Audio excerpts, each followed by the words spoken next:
What's going on, pokey tubers and viewers? Today we are bringing you an eBay shopping video. We're going to be talking about some searching tips, buying tips, how to save money through a couple things that I've learned over the years with discounts and cash back and stuff like that, as well as some bidding practices. So if you're new to the channel or recently subscribed, we've been buying Pokemon cards on eBay for 8 or 9 years at this point. So it's gotten a little tougher to find deals, but here are the things that we always do to give ourselves the best chance to find deals and make sure we're getting a quality product. So I assume if you clicked on this video, you already have an eBay account, but if you don't, it's pretty easy to sign up. So this is basically the eBay homepage. This is what mine looks like: recently viewed items, save sellers, and recommendations. So the first thing I want to get into is the searching tips. So obviously the search bar is pretty easy. You guys know how to search, but here are some things that we do to maximize. So when you're looking for an item, I really like to keep it generic. So if you're looking for booster boxes or sealed product, I always go through and just type Pokemon booster. Some other ways to do the same thing is to type Pokemon sealed, or even just Pokemon box or Pokemon pack. So I always look across all those different search terms. So try to keep your search broad and try to use synonyms and match that up. The second thing I always do is I come over here and check the category on the right. It usually defaults into some kind of category based on your search, but I always go back and change it to search all categories if I can, because a lot of times people miscategorize their stuff. So that is always important, because some of the best deals we've ever gotten on this channel and we've made videos on is because people put them in the wrong category and they just sit there for more than a minute and you can snag them.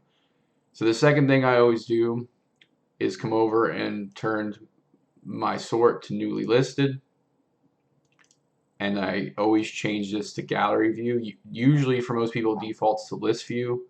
I prefer gallery view, and sometimes I'll even customize it and go 96, 192 listings if I'm really going to be looking hard at stuff, so I can see a lot more without clicking the next page. So some other stuff you can do, say you're looking for Pokemon or Charizard base set, but you don't want first edition, you space out at the end and type -first, and that should reduce and take out any listings that have that term. So you can take out, say you just wanted to do shadowless too, that will remove all listings that have shadowless. So I said be broad, but if you're trying to get stuff out of your search, then that's what you do. That's a nice little tip. Another thing to do, a lot of people like to use the app, and save searches on the app are so handy when you're just jumping on the phone and want to look at all your saved searches and just click them. So make sure you have your newly listed, your bid type, offers, auction, buy it now on, and click save this search. You can get emails and set up notifications for searches. Usually you're not going to find good deals when you're waiting on the email, but if you're on the app, you can click my saved searches right there and just hit through like your top 6. So I would go through and hit Charizard or Pokemon sealed or Pokemon base and stuff like that. So another feature of the search option is to go down and check your sold listings. Scroll all the way down to show only and do sold, and it'll do completed. This will let you look at some recent sales history. This is a good way to figure out the value of a card, but you need to look at multiple listings and look through, make sure that the seller looked legitimate, they had feedback. Buy it now will show this price, but if an offer was accepted, there'd be a dash through, so you would assume it's lower than the asking price. So I always kind of use sold listings to see where the market's at for cards. So when it comes to actually going to purchase something, let's show you some tips there that have protected us. So we've clicked this listing here. This is the first one. So I always try to make sure the pictures that are taken are bright. Before I even look at the seller, I just kind of look at the pics. So these are kind of dark pictures, but they've met some of the other stuff. So I always like to see the corners like this. So they did a good job there, but the brightness is kind of hurting you. You could see a lot of scratching, but the pictures are relatively dark. So always make sure there's front and back of the card. Unless you're buying a PSA card, then you're really not concerned about the back necessarily if you know the grade. But yeah, make sure there's bright pictures. Look at all the pictures and make sure there's like no weird glares on the holo. So like there's a glare there on the actual like flame, and that could have a lot more scratching, but you could probably assume that it looks like the rest of the card with this one. But if this the rest of the side was mint, there could be scratches there that you really couldn't see if there's some kind of glare. So looking at the seller, you always want to try to buy from seller with 99 plus feedback. It's really hard on eBay as a seller to get any lower than 99. You got to be doing really bad stuff, and if you do, your account will be limited very quickly. So this person only has 4 feedback. So with seller feedback, that is a combination of stuff they bought and stuff they sold. So you always want to open up their page and see, especially if you're suspicious of their low feedback. So looks like they have 3 positive. They've been a member since 16, which is a good sign. Usually the sketchiest people, they have the most recent accounts. So they have 4 feedback, and looks like these are feedback as a buyer. So they've only ever received feedback for buying things, and it's within a year. And then received as a seller, they don't have any feedback as a seller. Okay, but it looks like they've got a lot of items up. So I always go to look at their entire store. Now, unless it's a really hot deal and you need to buy it now, always try to look at what other things they have. So if you're questioning the legitimacy of what they're selling, look at all their pictures. You can tell these are all taken on that same carpet, same kitchen counter or whatever, same kind of style. So you know these are probably all legitimate cards. They're not stealing pictures from somebody else or anything like that. You see they've got some bids and auctions ending, so they're kind of spread out upon different time frames. So they're listing stuff, and they're not just putting up a bunch of junk. So even though they never sold before, it looks like this person may be legitimate. So another important tip, especially if you're looking to buy raw singles, is I always go to the person's store and evaluate how many PSA cards they're selling. So let's jump onto this store. This guy only has 8 feedback. All right. So this is a small example, but really needs to make you think here. If you look at his listings, his or her listings, it's Peter, but I'm not sure. They've got 2 PSA cards and a lot of ungraded cards with the conditions. So they've shown pretty good pictures here to let you know these are not really well graded cards. What I'm mostly concerned at when I'm looking at their listings as a whole is if they're selling near mint singles, but most of what they're selling is PSA graded cards, I would assume that those singles are probably going to be a PSA 7 or less. Usually people are selling a large volume of PSA cards, or mostly PSA cards. They've already identified your 9s and 10 potential cards, even some of your 8s, and they've sent them in. If you're looking at like a dollar card, a couple dollar card, and it says near mint, then it might have a chance at a higher grade. But if you're looking at your higher tier cards and risking buying raw, if that person's consistently just selling PSA cards, you can probably assume that they've already evaluated, hey, this does not have a chance at a 9 or 10. So you need to weigh that in when you're looking. Because I'm a big PSA seller, and most of the time when it's high-end stuff, either I have evaluated and decided it wasn't worth grading, or I'll just sell it raw as near mint, and I clarify that that is 7, a PSA 7.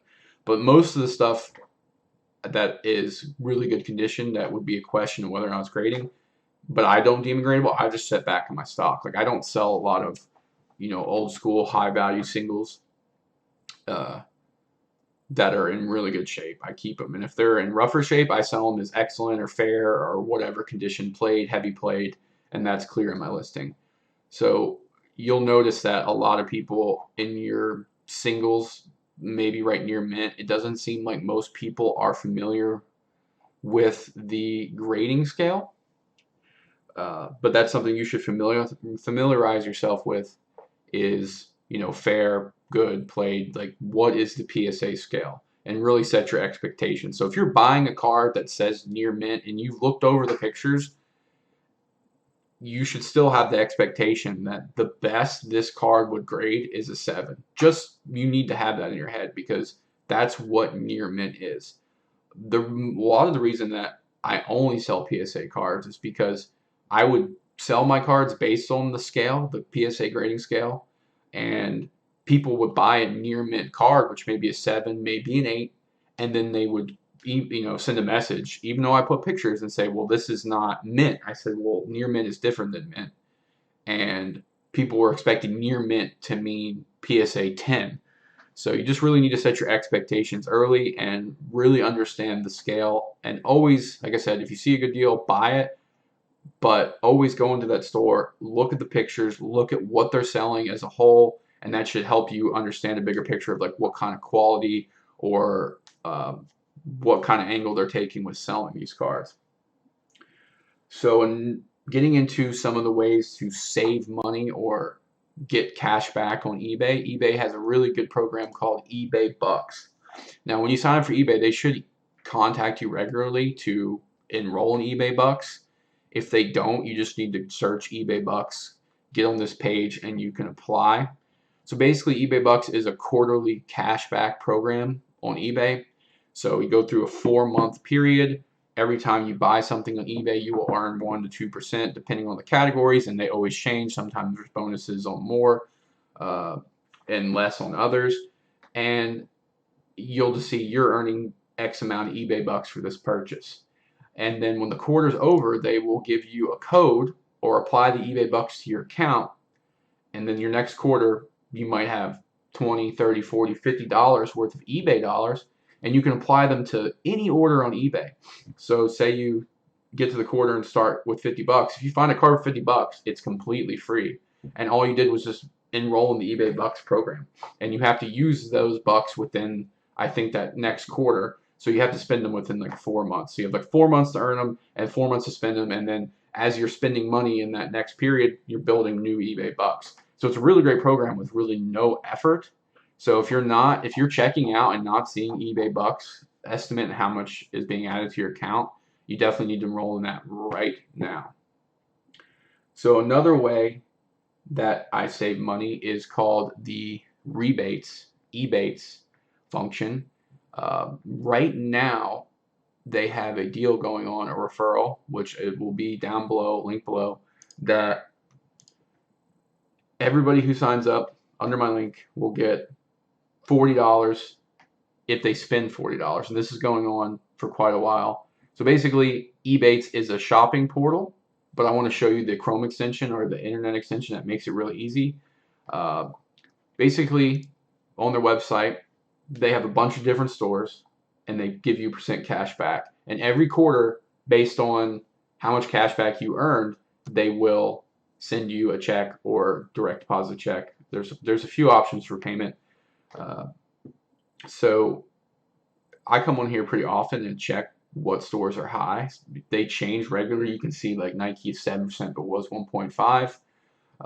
All you do is click and it loads the website, and then you get the cash back, and then it'll tell you on the extension what kind of cash back you're earning. So going back to eBay with the cash back, this always gets me % off, and it adds up quick. So there's a Ebates button. So after you sign up, make your account, click the link below, sign up, make your account, and then you can go on their website and click add the extension, or Google Ebates Chrome extension or whatever extension. So right here, every time I come on eBay, let's see if I can get it to pop up.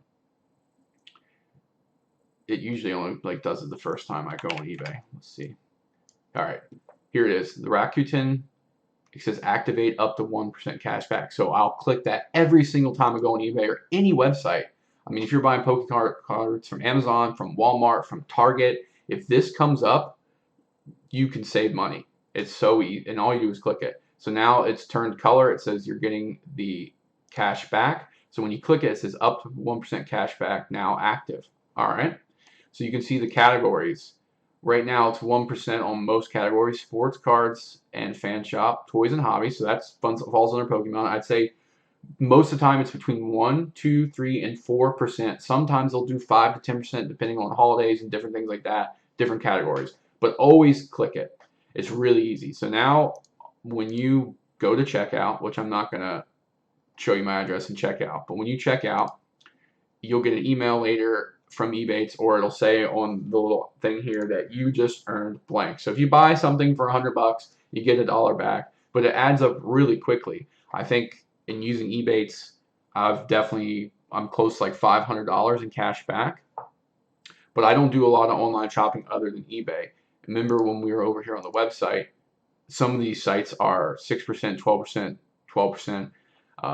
Target and Walmart sometimes 3 to 5%. So that's just something you need to remember. But the best way to remember is have this on. So yeah, I got $456 earned and $850 cash back pending. I see eBay 1%, GoDaddy, Walmart 6% right now. So you spend $100 at Walmart, you get $6 back. So that's just an easy way to save money.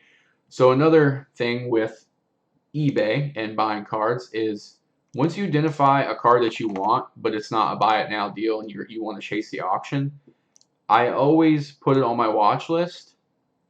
And if I'm really keen on it, I'll take my phone, set an alarm for 10 minutes before it ends, so I can jump on the eBay app or jump on eBay and get in there and bid. Because you never want to bid early. If, my 9 years experience buying Pokemon cards on eBay is you always want to wait to the last like 5 minutes or even like the last minute to bid. Bidding early just helps bring the price up higher and gets more bidders involved when they see more bids are on it. So it's something you're really eyeing. You always want to wait to the last second. So I come in here, go to auction, go to ending soonest, and sometimes I just see anything ending and see if there's anything that people have overlooked on the bid side. But I'll show you my watch list for fun. So I just have a lot of sports. I've got quite a few Pokemon things. I'm watching this special delivery Pikachu with 33 bids. See, this had a lot of bids early, so that's 5 bids left, and that tends to make the price end up higher, even maybe higher than market. So always bid last second to avoid driving the prices up. So I give you the 2 ways to save money. So if you enjoyed these tips, these are just my buying tips. Make sure you thumbs up. If you're new here, subscribe. Definitely go click the Ebates link below. If you spend 40 bucks on it, so you go on eBay, you click the button, you buy something for 40 bucks, you're going to get a free 40 bucks. I get a free 40 bucks, and we help each other out. If you'd like to see an eBay selling tip video, because we've been selling eBay Pokemon cards for 9 years, but I've been selling eBay for about 15. I can make that video, so let me know below. Make sure you subscribe and turn on those bell notifications. I just noticed that only like 50 of you have the notification setting on out of like 4,000 subs. So if you can turn it on, then we greatly appreciate it. And thank you guys for watching, and stay tuned for future videos.